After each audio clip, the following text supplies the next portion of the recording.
Amigos, muy buenas noches. Amigos, amigas, muy buenas noches. Hoy nos encontramos en un nuevo programa después de muchos años de Descabellados por el Cine, transmitiendo a través de la señal de Cinemaguismo, un canal de permanencias voluntarias, y me encuentro muy contento de estar con ustedes en esta nueva etapa.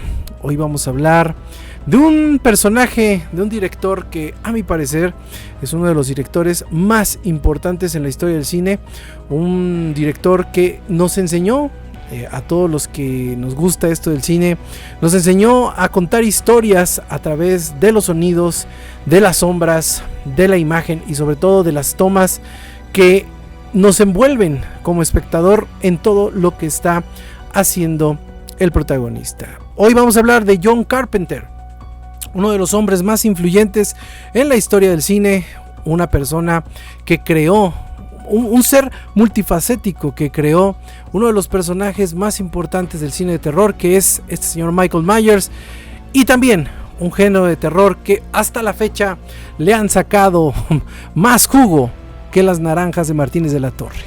Bienvenidos a Descabellados por el Cine. Comenzamos.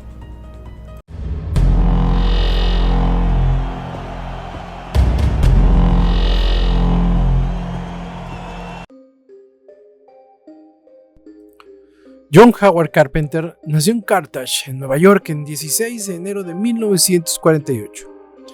Conocido artísticamente como John Carpenter, es un director de cine, guionista y compositor de bandas sonoras estadounidense, y clasificado junto a David Cronenberg y Wes Craven como uno de los realizadores de terror más importantes, especialmente en la década de 1970 y 1980.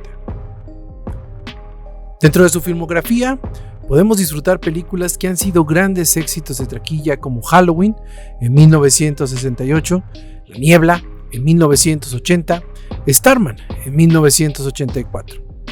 Pero también ha dirigido cintas con una aceptación moderada que pasaron a la interesante categoría de películas que a nadie le gustaron en su momento, pero que después de tanto verlas también se vuelven cintas de culto, como Escape from New York en 1997, The Thing en 1982, Big Trouble in Little China en 1986 y Daylight en 1987. A lo largo de su trayectoria ha obtenido 22 premios, incluyendo el premio Saturn, que son los premios entregados anualmente por la Academia de Ciencia Ficción, Fantasía y Películas de Nueva York desde 1972, así como también del Festival de Cannes y de Sitges. Además, tiene otras 20 nominaciones en otros certámenes. Pero para entender a Carpenter, tenemos que citarlo literalmente desde su concepto. En Francia, soy un actor. En Alemania, un cineasta. En Gran Bretaña, un director de género. Y en Estados Unidos, un mendigo.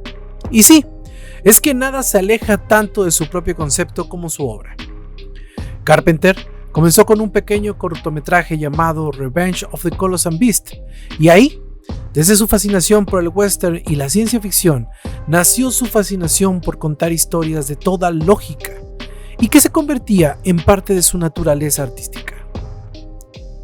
El cine que él adoraba era el de monstruos, pero de inmediato su poder creativo ciñó personajes que eran más reales, hombres y mujeres perdedores que perseguían el éxito sin conseguirlo, y ahí mismo radicaba el poder de su naturaleza sobrenatural. A inicios de los 70s, con Dark Star, se hizo una cinta de humor negro y ciencia ficción que coescribió junto con Don Bannon, quien a la postre nos traería el magnífico guión de Alien. El director se encargó, por problemas de presupuesto, de la dirección, de la producción, musicalización y pintura del set, y según el crítico Adrian Massenet, dijo: Carpenter creció con Dark Star en un género por el cual el director siente un gran cariño y admiración. Tampoco es cuestión de ver a Dark Star como una gran película, porque no lo es. Es un filme de factura correcta que presenta el gran talento narrativo de su máximo responsable, que se divierte y que es toda una declaración de principios y de coraje.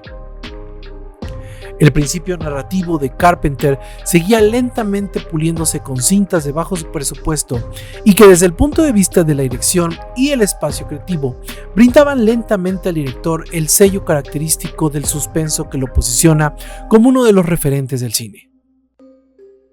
Con Asalto al Precinto 13, el director comenzó a ser más organizado y creativo al momento de dirigir. Con un presupuesto de $100,000, Carpenter creó una cinta de suspenso con una gama impresionante de actores que hoy lo colocan como una de las cintas favoritas del director y que mezcla a la perfección estilos de directores ya consagrados como George A. Romero y el mismo Howard Hawks. La Ventana Indiscreta de 1954 fue su inspiración para su siguiente cinta, Alguien te está espiando, algo que pasó sin pena ni gloria para la taquilla y para la prensa, hasta que, en ese mismo tenor de cine de culto, encontraría por fin la gloria del cine después de los años. En 1978, Carpenter construyó uno de los personajes más importantes del cine de terror y se convirtió en el precursor del género slasher en el cine. Halloween fue creado a partir de varias ideas que el director comentó con su amigo y productor Irwin Yablans, que, según el mismo director, le propuso crear una cinta de terror de una fuerza sobrenatural que eliminaba a las niñeras adolescentes en un pequeño poblado de Estados Unidos. Sin embargo, y para fortuna de todos, Carpenter desechó de inmediato la idea original, pero construyó una nueva fuerza sobrenatural que se convertiría en el mal tangible que acecha desde las sombras. Michael Myers, conocido como la Forma en los créditos, se convirtió de inmediato en un símbolo del mal, que debido a su increíble fuerza y resistencia lo hacían parecer un tipo sobrenatural del cual nunca se tiene conocimiento directo de su origen. Mucho se especuló sobre los poderes, incluso en varias cintas canon que se desprendieron del original aseguraban que Michael era producto de una maldición que ceñía sobre su familia, algo que se descartó por completo en la saga de Blumhouse, donde se retomó la idea original y se hizo una secuela directa de la primera cinta con aceptaciones diversas por parte de los críticos y prensa, pero con muy buena taquilla para la productora. Desde un inicio, Carpenter no se encontraba muy a gusto con la idea de la cinta. Él había confesado en múltiples entrevistas que su idea original se basaba en una casa embrujada que enloquecía a un miembro específico de la familia y aniquilaba a sus familiares. Pero ante la preproducción de Amityville en 1979, los productores decidieron cambiar por completo toda la historia hasta el resultado final que vimos en pantalla y que fue un éxito de temporada desde su estreno.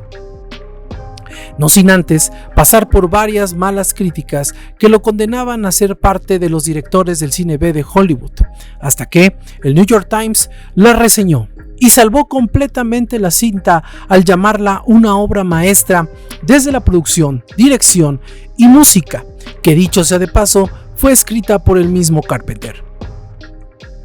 Para muchos, Halloween se convirtió en el fundador del género slasher. Para otros más, Michael Myers se volvió en un ícono del horror que se alejaba de las cintas paranormales como The Glowing o The Exorcist. Y ya, inundando la pantalla de esquemas efímeros, mantenía a la gente con diversas sensaciones que provocaba el sonido, la música, los susurros.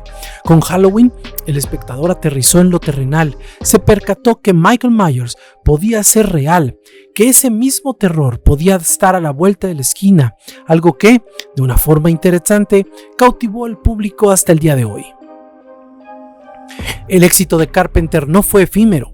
El director comenzaba a crear un estilo único que se apuntalaba como parte de su esquema de dirección y que hasta hoy ha sido muy complicado de igualar, desde la narrativa hasta la forma de crear sensaciones y esquemas de terror distintos a la realidad.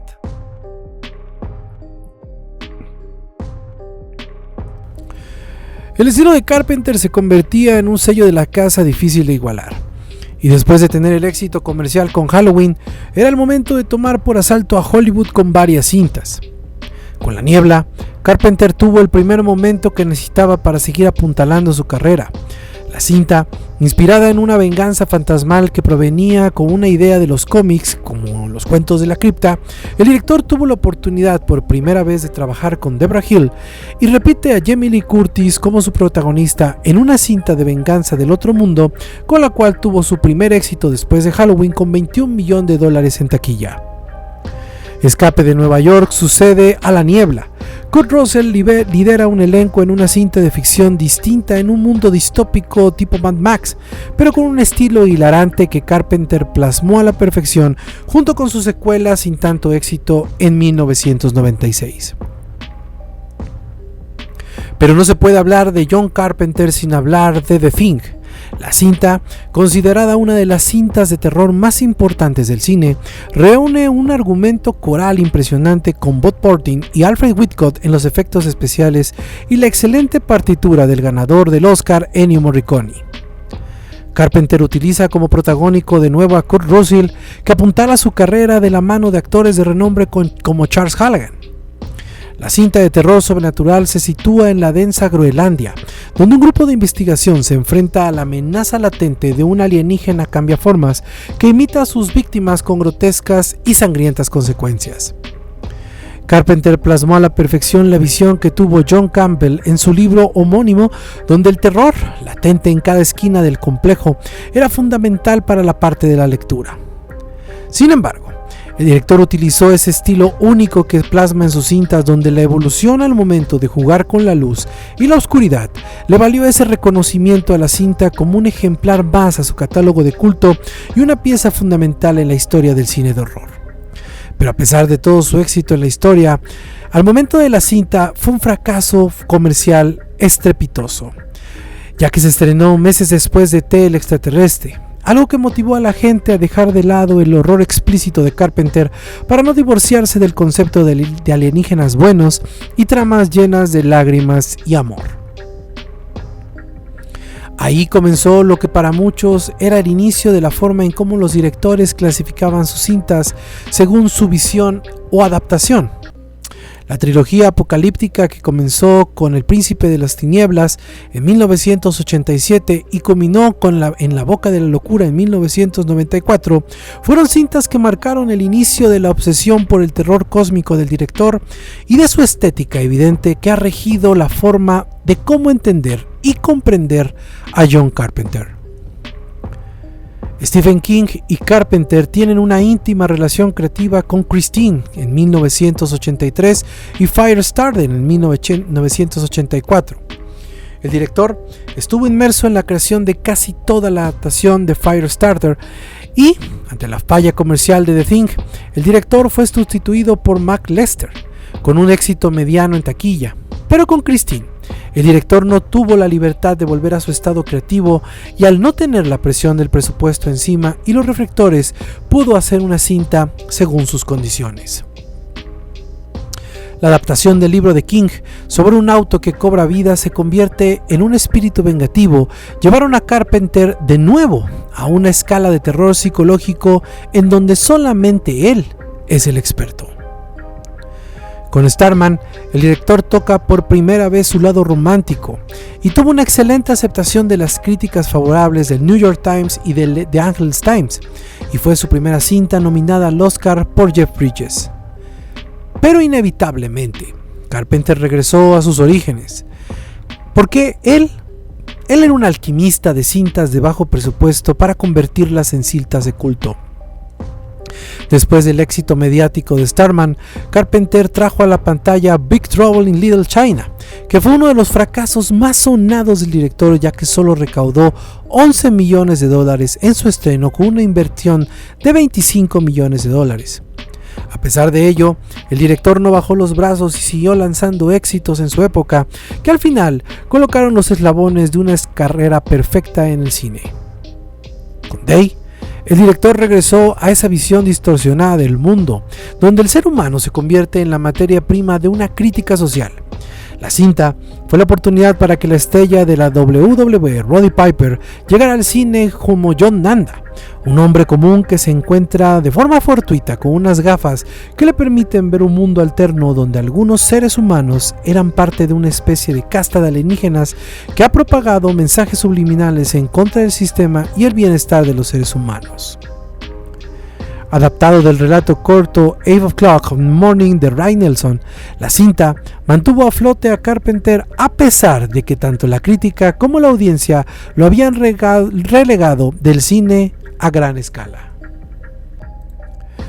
Hablar de cintas como Memorias del Hombre Invisible y Body Bags es completamente irrelevante en la carrera del director.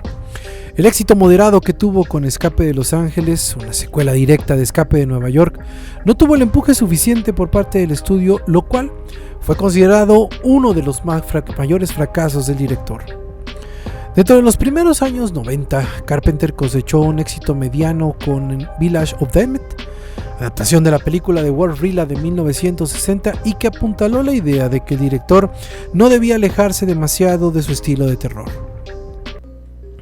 El director también decidió que era momento de cerrar la trilogía del Apocalipsis con The Mouth of Madness, con lo cual terminó su concepto homenajeando a H.P. Lovecraft con Sam Neill como un investigador de una compañía aseguradora que se le designa a investigar a Sutter Kane, un estrafalario escritor que tiene como característica que cada persona que lee su novela padece graves y violentos brotes de asesino. La cinta tuvo una aceptación moderada de la crítica, pero al tiempo también se convirtió, de nuevo, en una cinta de culto de las muchas que se posicionaron en la historia del director. Con John Carpenter's Vampires, en 1998, el director dirigió su primera cinta de vampiros con James Woods como el líder de una banda de cazadores de vampiros y que marcó el final de su carrera en la década de los 90 y probablemente como director. La técnica de John Carpenter se caracteriza por el uso de una iluminación minimalista y por sus encuadres cerrados al protagonista, que capturaban el horror del momento sin perder ningún tipo de detalle del entorno, mostrando una gran capacidad técnica, además del empleo de la Steadicam o el estabilizador de cámara, que le daba una mayor libertad entre las tomas y el control sobre los sentimientos de los personajes en primera persona. El director siempre fue un defensor de la filmación de pantalla panorámica y en todas sus películas, que fueron filmadas en anamórfico. The Ward, por ejemplo, se rodó en Super 35, siendo el mismo director que ha declarado que considera el formato de 35 mm anamórfico Panavision como el mejor sistema de películas que hay, por encima del cine digital y de tercera dimensión.